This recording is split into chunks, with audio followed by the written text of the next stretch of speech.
এইগুলো হ্যাঁ এইগুলো কি ওয়াও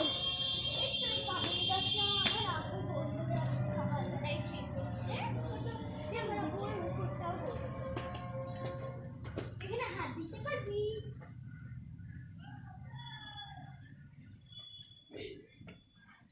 হ্যাঁ আমরা দেখ আমরা এই নতুন গাছটা কোথা থেকে নিয়ে এসেছি আমরা একদিন তোদের বাড়ি থেকে হাঁটতে হাঁটতে আসছিলাম যে একটা ফলের তলে ছিল যে আমরা কেটে এসেছি ওরকম